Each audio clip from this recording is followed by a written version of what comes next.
Welcome. I'm Brett Connor. And I'm Royce Connor, and this is The Best We Can Do. Here's the best we can do on today's episode. It has been a long time coming, folks, but it's time we're going to talk about a subject that we understand is a bit on the dark side. So it's okay. Calm down, everybody. It's going to be all right. But this is the episode where we are going to talk about the big C. Not Connor, but cancer. I know. Don't change the channel. Don't change the channel. Amy Poehler will be there when you need her. Stay with us. But we are going to talk about this because it's something that affects our lives. It undoubtedly affects yours in some way. So let's talk about it. And we'll start with a disclaimer. We know that it's a tough subject. We know that this is a horribly challenging topic. When it hits your life directly or indirectly, it changes your life. And we understand that. We accept that. But this is the best we can do. And we know that we find strength in looking at those painful things, but also looking at the other side as well. So let's talk about it all. Thanks, Royce. I appreciate the disclaimer. Folks, if you're not ready to hear, let's say, some of the funny side, and yes, I think there is a funny side of cancer. If you feel that's going to be offensive or hurtful, this is a good episode to just hit stop on, and it's okay. Come back to us in 2 weeks. But we are going to do the best we can do version of cancer. I'm excited. I have not been this excited since my last biopsy. That was pretty exciting. So for those of you who don't know our story, let's share our cancer credentials. We have some serious cancer credentials. It's true. So this is Brett. And 4 years ago, I was diagnosed with stage 4 prostate cancer, which is, of course, the last stage. You skipped all the stages. I went straight to 4. Overachiever. Absolutely. I'm going to do it. I'm going to do it 100% all in. I don't pussyfoot around. I'm going to go get cancer. I'm getting all the cancer. We're so proud of everything you and your prostate have accomplished so far. You put some pretty impressive work on it in your 20s, and now the bill is come due. That's right. I will say, when I got my first test results back, they did this PSA test, and I had a number that was so high, like every doctor who saw it was just like, whoa, wow.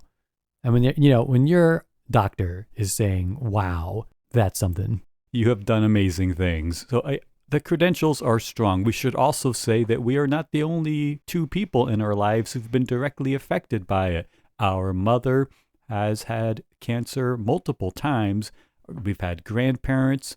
I have been at the side of close friends as they died of cancer. This has hit us very hard, both directly and indirectly. So I think as far as cancer credentials go, we're pretty much PhDs at this point. I agree. And Royce, of course, you also have a diagnosis. I do. One of the nice things about being a twin is that when one twin gets some horrible medical diagnosis, the doctors tend to say, you might want to give your twin a call. So you did. And I went and got the test, and it's true. I remember getting the phone call from the doctor. It was, I think, the day before Thanksgiving. And I'm like, there's only one reason the doctor will be calling me the day before Thanksgiving. So I remember picking up, hi, doctor, calling me the day before Thanksgiving after I had a cancer test. Let me guess why you are calling.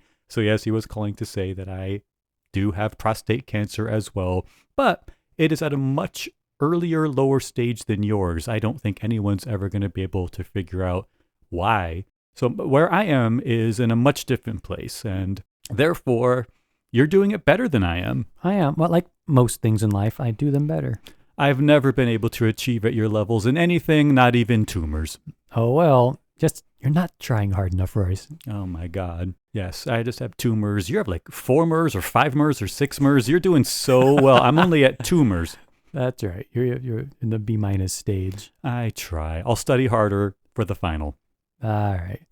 So it's important to say that we are not blind to the fact that cancer is painful, cancer is hard, cancer has hurt a lot of people. Mm-hmm. And there are some really bad things. We have both been through some very, very hard times. This journey of both of ours, now we're north of 4 years at it. We're getting better and better. we've had lots of practice.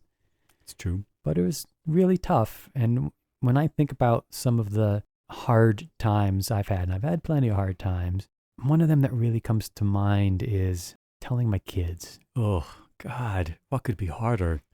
There have been two really just unforgettable conversations I've had with my children over the years. The very first one was the day we met. And since we adopted them, that first conversation was introducing myself to my children. Wow. That is an episode in and of itself. But then came the time we have to tell them this news. Oh. And my husband and I thought about it for a hot second. We thought maybe we wouldn't tell them until it was too late to cover it up anymore. But we got over that very quickly. It was definitely the right decision. It was. Yeah. But find a way to sit down with them. I mean, they were young at that time. How old were they? They were 10, 11, and 13. Kids. Yeah, young. I had found a video online. I remember showing them a video. I remember talking to them about it and then asked them if they had any questions. And the first question was, are you going to die? Yikes. Right. Kids have a way of getting right to the core of it. Right. That was a tough one. What did you say? I said, we don't know. I said, we definitely know cancer is scary. People do die of cancer, but I know I've got really good doctors and I'm going to fight really hard. And the most important thing when you're fighting is to have something to fight for. And kids, I'm fighting for you. Oh, that's what I told them. And then they went back to PlayStation? And they went back to PlayStation. Of course they did. You make that joke, but this is a true story. I know it's not a joke. I had chemotherapy. I had a lot of treatment over the years. Chemotherapy is one of them. But if you have chemo, there's a certain conditions that if they occur, you've got to go to the emergency room. And one is if you get a fever. Right. And one night I'm sitting at home and, I feel a little feverish and I take my temperature and I'm half a degree over the threshold they said, if you get this high, go. And I remember I called the advice nurse. I said, gosh, do I really have to do it? I feel fine, but I do have this fever. She said, no, you've got to go. And this is 10:30 at night. Oh. The kids were in the front room. They're playing PlayStation, I think. And so for me to exit the house, I've got to literally walk right past them. And so it's nighttime. It's practically bedtime, or should have been bedtime at least at that hour. Mm-hmm. And your father is leaving to go to the emergency room. I'm like, okay, kids, bye. They didn't even look up from the TV screen. Wow. Not for 1 second. Like, bye, Dad. That's what love is. I know. And at first I was like, oh, these kids. But then it's like, you know what? It's exactly the way it should be. It should be. That is 100% the way I want it. They didn't want to be terrified. They didn't want the holy vigil for me. Like, they just kept on playing their game while off to the ER I went. I was fine, by the way, in the ER. They took good care of me. But, whoo. I mean, a little eye contact would not have hurt. Would not have hurt. But would have hurt. Kids have kid reactions to things, not adult reactions to things. So I also get it. Yeah. I know another thing that was very much the hard side is telling people, because you have to tell them one at a time. And every time you know what's coming, you're about to lay this really, really hard news on your family, your parents, your friends, your coworkers, and one by one, over and over and over again, you know what's coming. Yeah. You know, when I say what I'm about to say, there's going to be this huge, huge reaction to it. And it takes a lot out of you, doesn't it? I had such a different reaction than you did. Because what I got to tell people was, I just got a cancer diagnosis, but, and then everything after the word but tends to be fairly, maybe not positive, but certainly calming. It's at a very early stage. I don't even need treatment at this point. I just go in for tests to see where I am right now. And someday I will need treatment, but that day is not today. And I also would keep on my phone a little cat video. So whenever I would tell people by the time I was done, in order to spare them the pain of having to come up with something to say in response, I would just show them a little cat video, and that reduced all the tension, and we went about our day. Did you find that people had a hard time knowing what to say when you told them? No one knows what to say, Yeah. But the awkward thing is there is this socialization that makes people feel like they have to say something. And this is such an awkward position to put people in. You are now going to hear something awful. You are going to feel like you need to say something, but you're going to have no idea what to say. So I try to take that pressure off of people in some way. No one knows what to say. Generally, it's some version of, I'm so sorry, or let me tell you the story about someone in my life who dealt with the same thing. Sometimes I've always wondered what the prostate is. I'm like, oh, straight people. For me, it was, I always told people, whenever possible, face to face.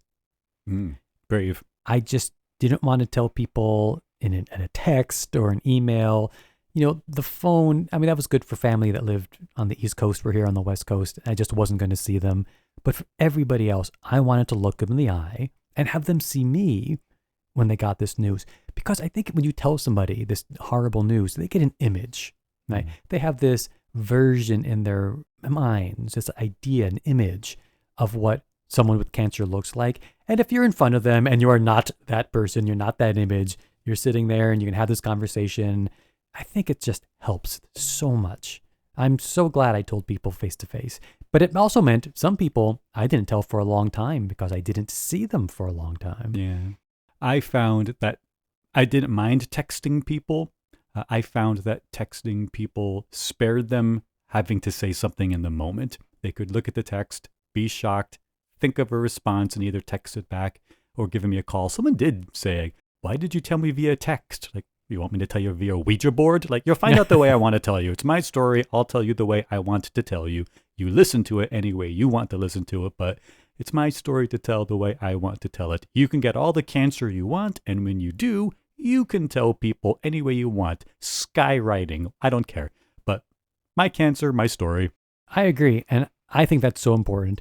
People have their own decision to make about who they want to tell, when they want to tell them, how they want to tell them.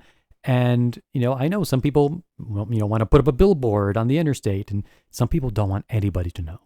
And they just want to fade away, and sometimes that's what happens. I get all of that. I made my own choice, you made yours, but I totally respect that people make different choices for that. I agree. Whatever way you're embracing it, folks, embrace it your way. It is the right way. Yeah, there's no wrong way to do it. I think one surprise move that you and I have made is that we tend to go the route of humor, even gallows humor, faster than people were expecting. I have actually enjoyed the funny side. Oh, yeah, that's right. I said it, people. The funny side. Like the funny side of cancer. Yes, you can get cancer and cry all you want. But we have had our share of tears over and over. But that's not all I want. I also want to get some laughs out of it. So we have done so. We find funny parts to it all the time.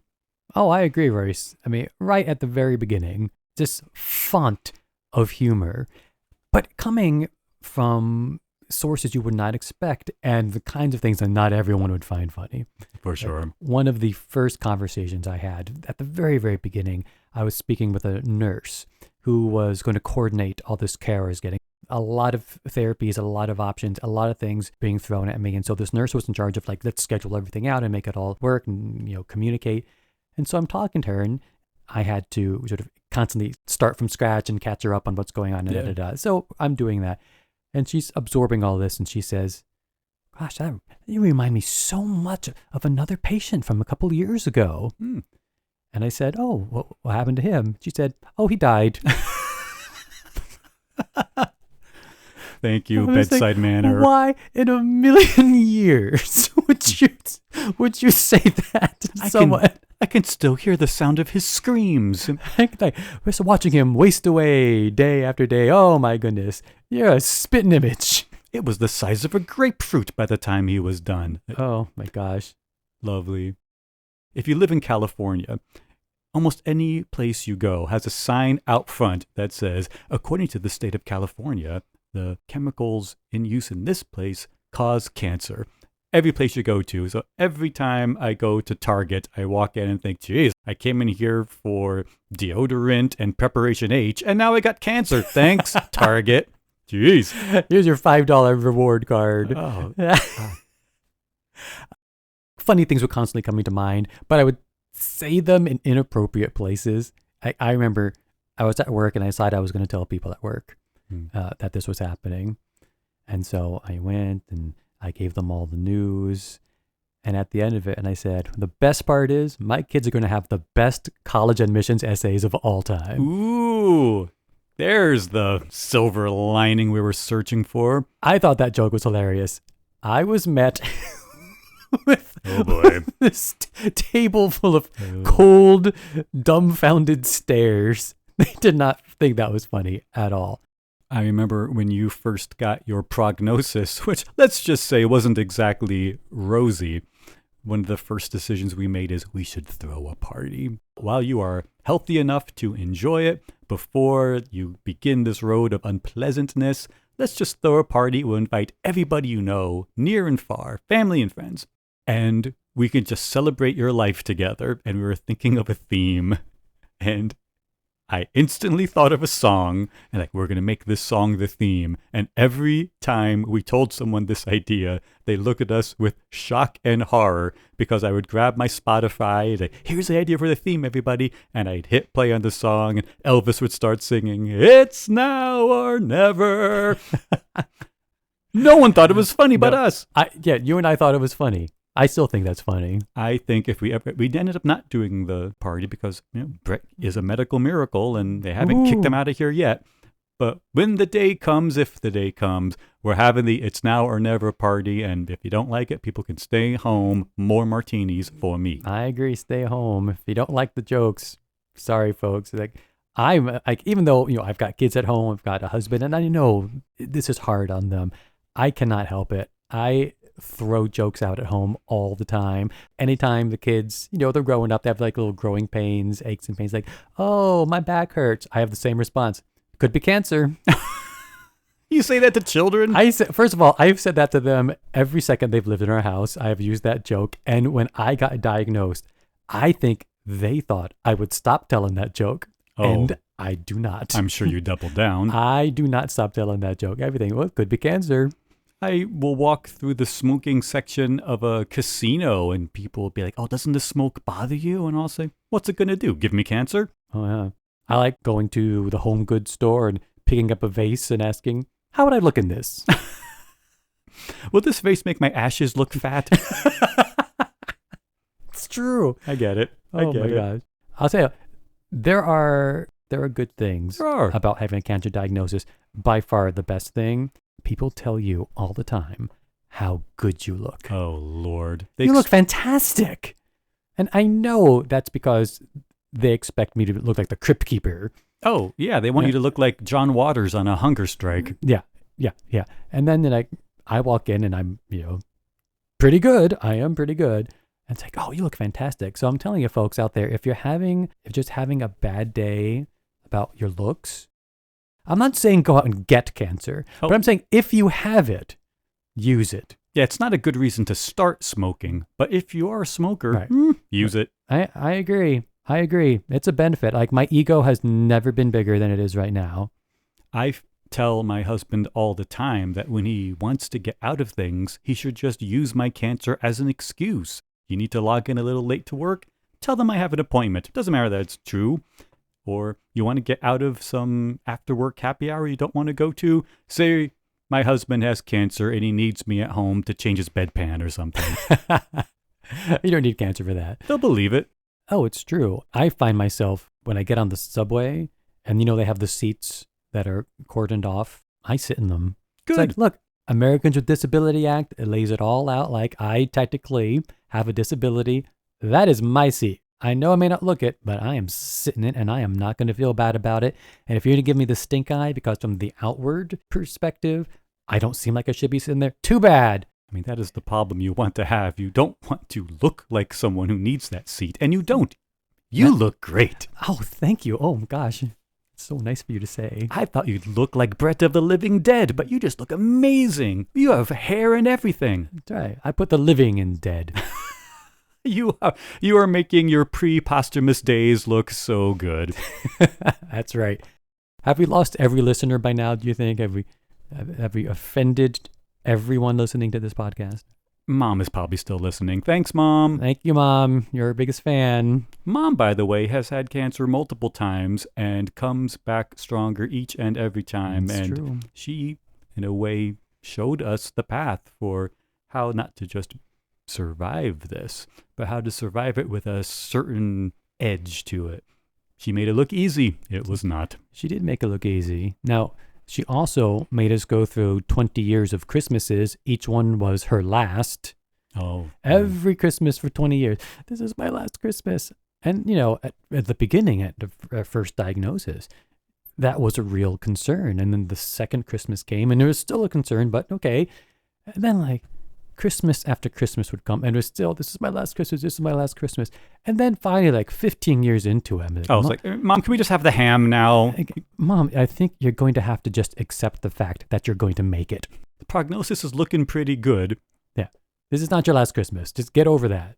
You did it. Mission accomplished. You're okay. You went through a lot, but it's okay now. You will be here next Christmas. Just live with it. And she has been living with it just fine. And so have you, Brett. Yay. Thank you so much. There's, as horrible as cancer is, I have found there have been good elements to it. I am a huge believer that good things can come from bad things.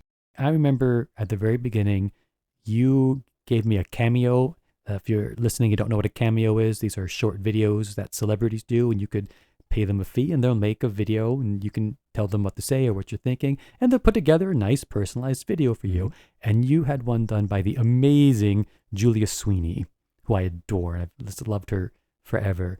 And so one day out of the blue, I get a video from Julia Sweeney, and there were two things I remember that she said. The first thing she said was, "That sucks." Oh, that sucks. Which is a perfectly appropriate response to someone getting cancer. If you're wondering what to say, people, if someone comes in your life, tells you they have cancer, just tell them it sucks. It's a good response. And then she also said, there's going to be some great things about it. And it's true. There have been a lot of great things about it.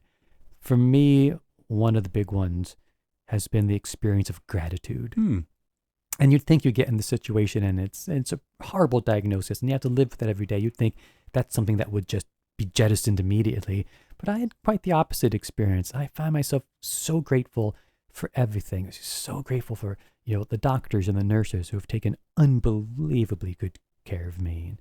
And, the people who I work with who have been so supportive and understanding. I'm grateful for my kids, my family. They've been so marvelous. And it is nice to be at this end of the process, at this stage in the journey, and feel just tremendous gratitude. You have a lot to be grateful for. I haven't found as big a need for the good things to come out of it because I'm at such a different stage. I'm very much looking forward to the weight loss. That's going to be a good thing. Hasn't happened yet. I'll say. I'm sitting around here looking at you, Royce. You brought 2 donuts with you this morning before recording, and you made me eat them. No wonder I have cancer. First of all, I brought 4 donuts. Let's get the record straight here. Mm-hmm. And you did eat them. And they were delicious. And there you go. Enjoy your cancer. It's delicious. My cancer has a little hole in the middle now, thanks to you. And that's perfect. You get yours powdered? Oh, God.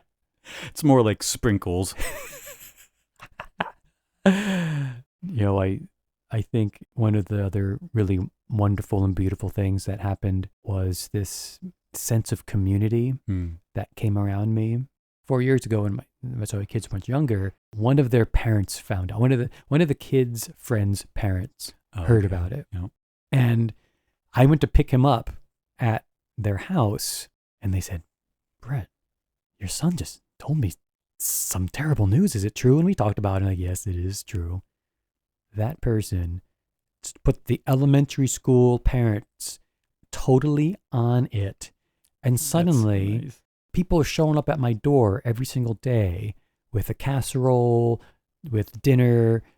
Someone just baked this huge amount of chicken, and just every day a new person, some I had never met, did not know at all, just took care of me. And my youngest son at the time, realizing this was happening and how wonderful it was, he made these little cutout hearts, say thank you. Aww. And when people come to the house, he would give them a heart. Oh, my God. And he made so many of these. There's still some left. And if you ever come to our house, there's a little container of hearts, little paper hearts, still there by the door.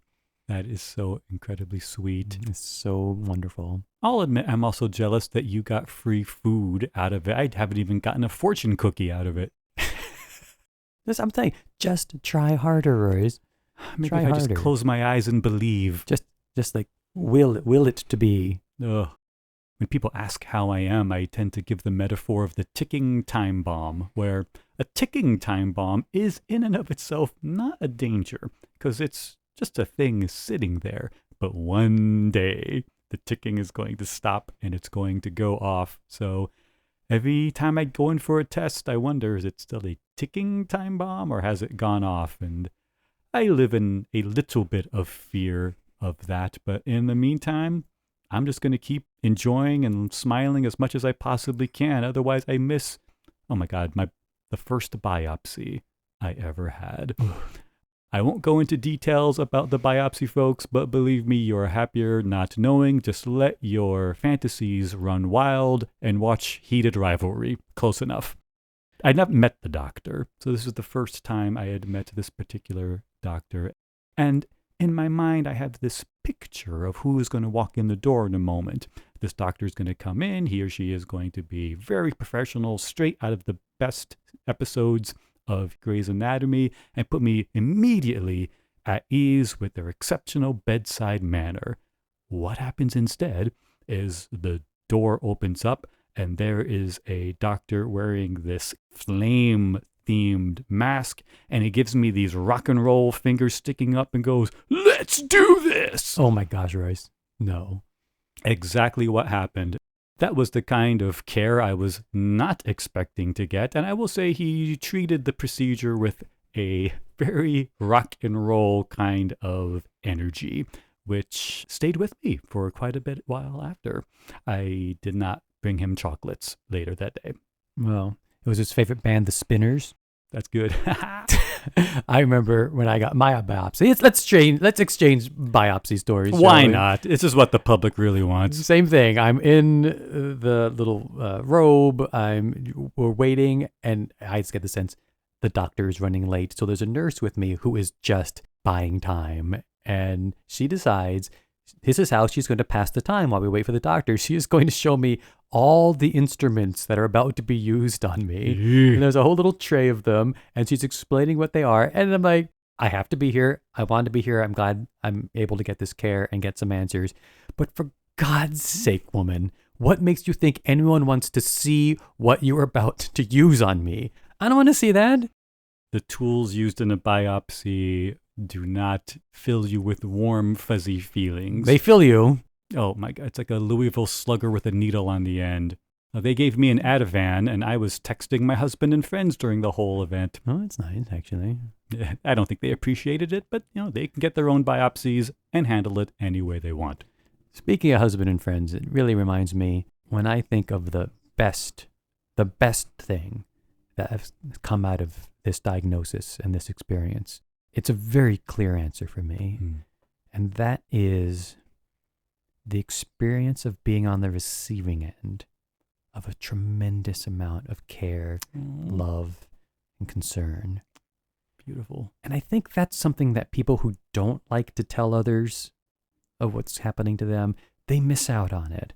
But I am telling you, I'm not a religious person. I'm not really even spiritual, but I'm a very sort of stoic, science data-based kind of guy.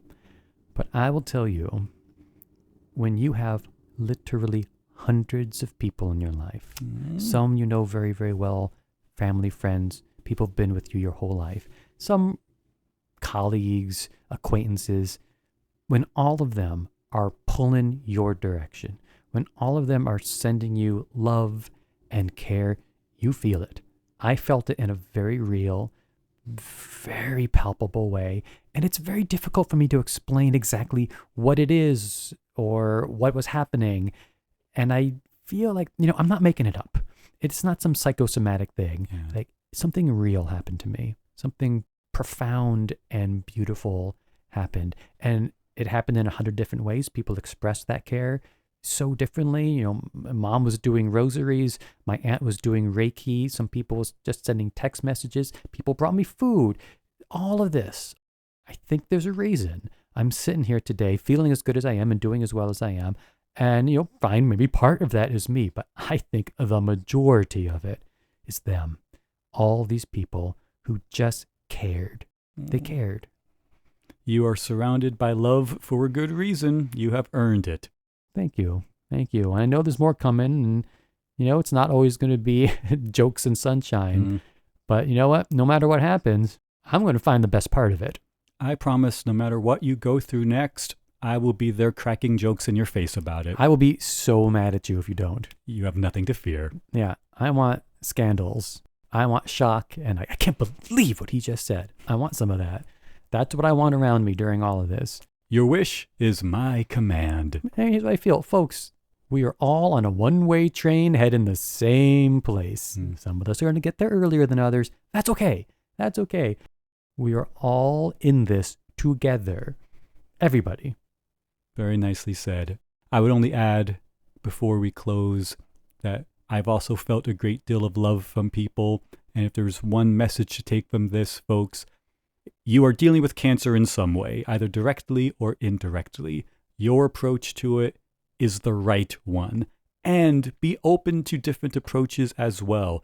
It might feel awkward, but it really is okay to find something good and positive about an otherwise terrifying experience that you or your loved ones are going through. But we see you, we appreciate you, we know what you are going through, and we know that there are ways that you can get through it that are filled with joy rather than the negative stuff. Embrace that joy. We see you, we love you. That's right. I totally agree.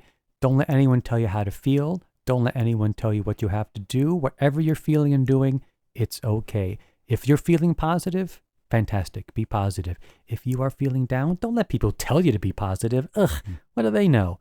You're feeling bad. It's okay to feel bad. Get some help if you need it. Get some support if you need it. There's lots of support out there. Find it. If you want to email us here at the podcast, do it. We'll support you. We're happy to be there for you. But whatever you're doing the best you can do. That's pretty good. Amen to that. Amen to that. That will wrap things up for this episode. Thanks to our theme composer, Seth Weinstein. And thank you, besties, for spending time with us today. We know you're doing your best out there. We can't wait to see you again soon. Please like and subscribe so we can stay in touch. Follow us on Facebook, YouTube, Instagram, X, and Blue Sky. Find those links, other info, and email us at www.thebestwecando.com. For now, and a whole lot longer, I'm Brett Connor. And I'm Royce Connor. Next time we'll try to do better, but for now, this is the best we can do. Take care, everybody. Bye-bye. Bye, everybody.